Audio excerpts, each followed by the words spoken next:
चलिए सर, वैसे अगर फ्लेक्सी कैप फंड पे दोबारा हम लोग यहाँ पर आए सर, आपको वैसे कौन सा लग रहा है कि फ्लेक्सी कैप फंड्स में आपकी सबसे फेवरेट चॉइस क्या होगी इन केस अगर किसी को यहाँ पर निवेश करना हो, तो क्या राय रहेगी आपके लिए? पहले आप झगड़ा करवाओगे ऐसा लग रहा है। लेकिन सर फिर भी कुछ देखिए, पैरामीटर्स के मैंने लिहाज से मैंने अगर बोल देखा दिया कि मेरा खुद का इन्वेस्टमेंट पराग परिक में है, विद फुल ओके। डिस्क्लोजर, बराबर स्टैंडर्ड डिस्क्लेमर्स। तो obviously Parag Parikh is my favourite flexi cap scheme. लेकिन फ्लेक्सी कैप में भी मैं एक चीज यहाँ पे बोलूंगा कि एचडीएफसी का flexi cap is very good, SBI का भी फ्लेक्सी कैप इज अच्छा फंड है। दूसरे जो अभी नए नए जो स्कीम्स आई है, नए नए जो एएमसी आई है, उसके भी फ्लेक्सी कैप देखने जैसा है। ओल्ड ब्रिज का फ्लेक्सी कैप अच्छा है, वाइटॉक का अच्छा है, अबाकस करके जो स्कीम आई है सुनील सिंघानिया साहब की, उसका भी फ्लेक्सी कैप काफी अच्छा है। तो ये सब स्कीम भी आप देख सकते हो। हेलियोस करके कंपनी है, उसका भी फ्लेक्सी कैप अच्छा है। तो ये सब स्कीम भी अच्छी स्कीम है। और सर अगर मल्टी कैप में आपको अपने पसंदीदा 3 या 4 फंड बताने हो तो वो कौन से रहेंगे? मल्टी कैप में वाइटॉक का मल्टी कैप अच्छा है, then Kotak is very good, SBI भी अच्छा है, एक्सिस का भी अच्छा है। ठीक है सर। अच्छा, एक और हमारे दर्शक हैं, फटाफट से इनका सवाल भी ले लेते हैं। अभी इनका कमेंट मैंने देखा था, मुकेश इनका नाम है। रिटायरमेंट के लिहाज से शायद ये भी निवेश कर रहे हैं। सर एक्सिस स्मॉल कैप में 4000 की एसआईपी करते हैं, एचडीएफसी रिटायरमेंट फंड है इनके पास, उसमें भी 4000 की एसआईपी। मेरे एसेट का लार्ज एंड मिड कैप 3000 की सिर्फ उसमें, और निपॉन का मल्टी एसेट 4000 की सिर्फ उसमें। ये वही है जिन्होंने भी 15 साल के लिए मल्टी एसेट वाला पूछा था। सर रिटायरमेंट के लिहाज से इनका ये पोर्टफोलियो है, तो क्या मतलब क्या मल्टी एसेट को हटा दें और ये रिटायरमेंट फंड जो है इस पर भी आपकी क्या राय रहेगी?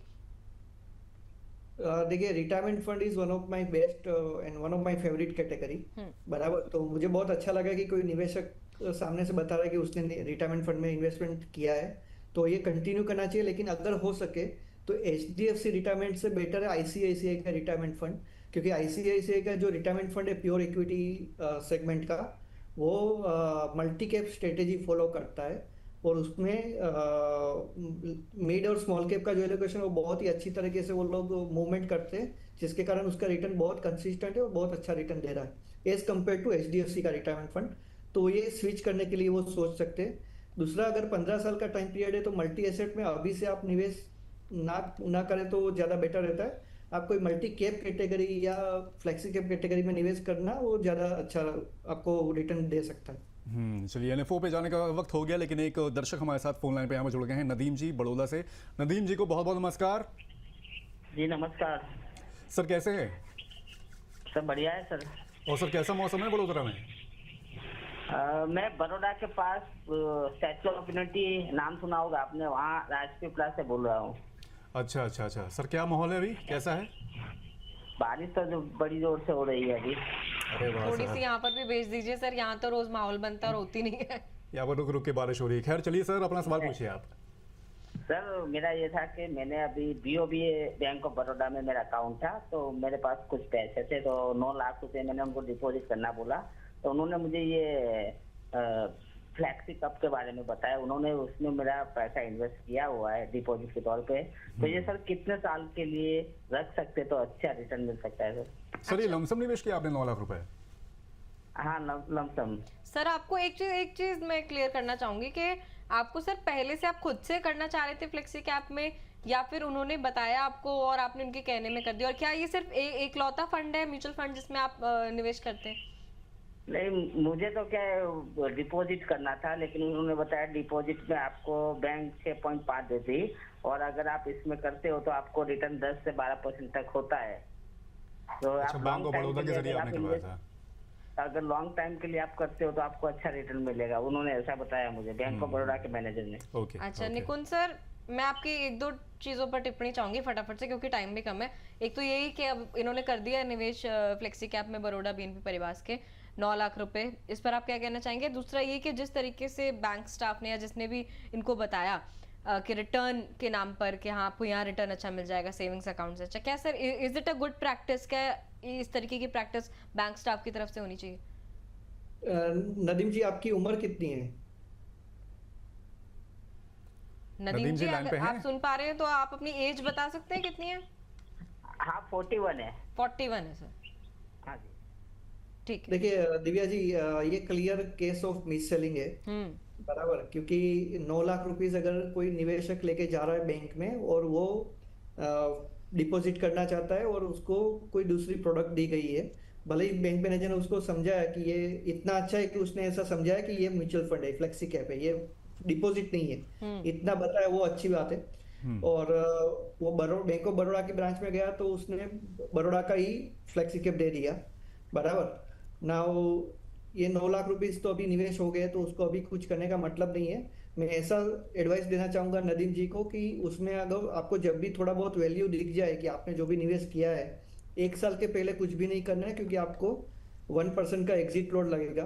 तो 1 साल के बाद अगर आपको उसमें 4-5-6% का भी रिटर्न जब दिखता है, तो आप ऐसा कर सकते हो कि अगर आपको म्यूचुअल फंड में निवेश करना है तो आप एटलीस्ट लमसम अमाउंट निवेश कर रहे हो तो हाइब्रिड कैटेगरी में करना चाहिए, फ्लेक्सी कैप में सीधा नहीं करना चाहिए। दूसरी चीज़ कि आपको ये जो अमाउंट है वो कम से कम 5 से 6 साल तक रखना चाहिए, 5 से 6 साल के पहले नहीं निकालना चाहिए, अगर जब आप हाइब्रिड में भी निवेश करते हो तब। सर किसी और तरह के चार्जेस दे सकते हैं बैंक इनकेस जब ये एग्जिट करेंगे तो?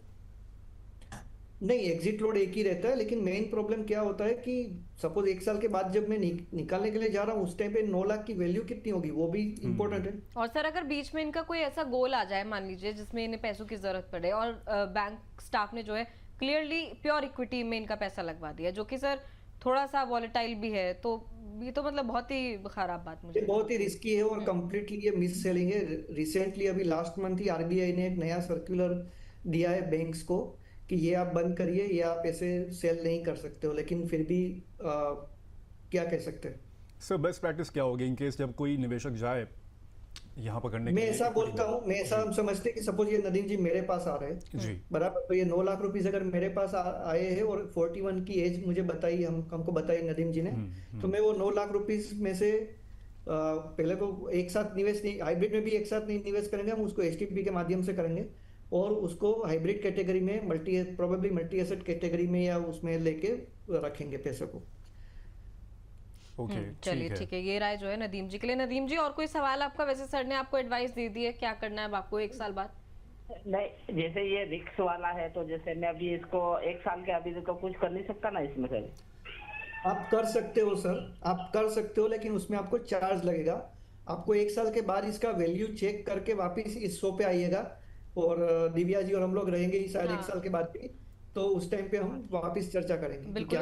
नदीम जी अगर आप 1 साल से पहले पैसा इसमें से निकालेंगे ना, तो आपको एक एग्जिट लोड करके एक चार्ज लगता है, फीस लगती है, वो आपको 1% की वो आपको देनी पड़ेगी। अगर ये पैसा आपका नॉर्मल सेविंग्स अकाउंट में होता है तो आप कभी भी विड्रॉ करें, कभी भी वापस से जमा करें तो कुछ जैसे कि अभी 6 दिन हुआ, 6 दिन में मुझे 6 लाख प्लस कुछ इसमें बेनिफिट हुआ है मार्केट के हिसाब से।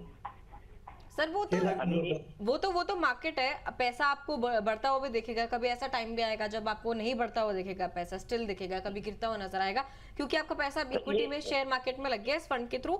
तो ये जो है राय आपको निकुंज सर की मिलती है। चलिए समय हमारे पास काफी कम है, आगे बढ़ेंगे और चलेंगे हमारे अगले सेगमेंट की ओर जिसका नाम है एनएफओ हो तो ऐसा। दिव्या जी एक यहाँ पे बताना चाहूंगा, एक लास्ट पॉइंट आपके दर्शकों को कि ये जब भी आप बैंक के पास जाते हो, देखो मुझे अगर बाल कटाने तो मैं नाई की दुकान पे जाता हूँ, मैं किराने की शॉप पे जाके बाल नहीं कटाता हूँ, राइट। तो सेम चीज अगर मैं बैंक के पास जा रहा हूँ, बैंक की 2 ही प्रोडक्ट है, एक है अकाउंट्स और एक है लोन। मतलब कि या तो आपको saving account, current account, deposit या तो लोन लेनी है तो ही आप जाइए, दूसरी प्रोडक्ट बैंक के पास से ना लीजिए। ठीक है, ये सलाह जो है उसके पास से लेना चाहिए। ठीक है, उन सभी लोगों के लिए जो फिलहाल अभी बैंक में जाने किसी काम से या फिर जो भी प्रोडक्ट जहां मिलता है उसी से दुकान पर आप जाइए, वहीं से खरीदारी कीजिए।